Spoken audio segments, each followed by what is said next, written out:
The next one's called vairagya. It means dispassion. And dispassion is defined, you're going to like this one.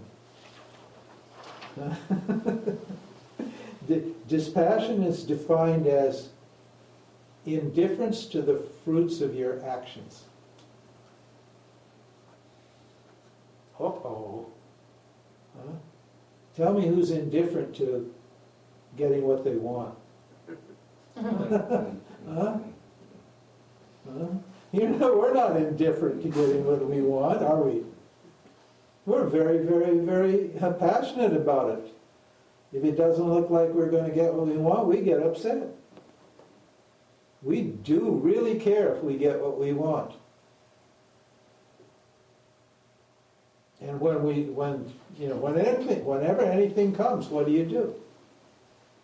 Do you take it what? Oh, well, that's cool. The good stuff, you say, oh, that's cool. Great. So what? When the bad stuff comes, you say, is that cool? That's cool. So what? That's dispassion. It doesn't matter. It's okay. No, we're not getting what we want. We're really upset. That's not a dispassionate person. That's a passionate person. That's a person who what? Believes that what? Getting what he or she wants is going to make them happy. But a dispassionate person knows that getting what you want doesn't necessarily make you happy.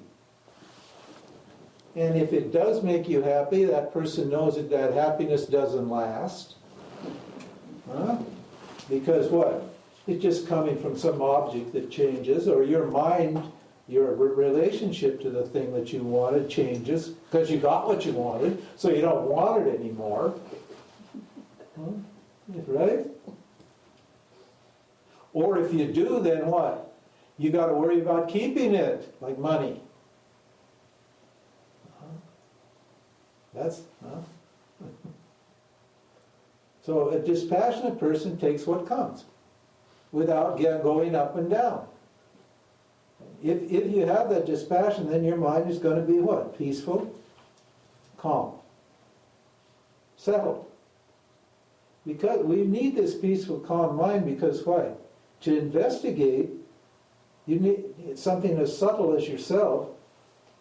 You don't want your mind all agitated. Well, how are you going to learn anything? How are you going to discover anything? How are you going to gain knowledge? How are you going to assimilate knowledge if your mind is constantly agitated?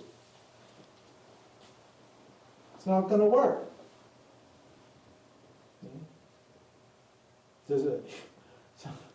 Somebody wanted me to debate one of these, some famous modern gurus. And I said, well, if the person wants to debate, it's fine with me, but I don't know what they're saying. And he said,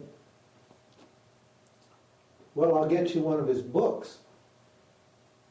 So he bought the book and gave it to me. And I started reading it, and it all sounded very reasonable. I mean, I didn't get very far, actually. But the first page, all pretty good, pretty reasonable, all makes a lot of good sense. And then right at the end of the first page, he says, but you don't need to be fit for enlightenment. You don't need to be qualified for that. That's what he said.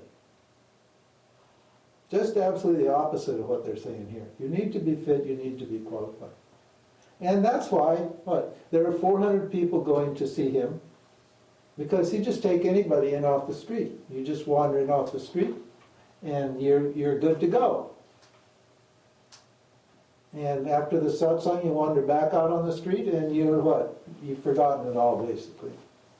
Because you're not fit, you're not qualified. So these are qualities of the mind that need to be cultivated, that should be there for a successful spiritual inquiry.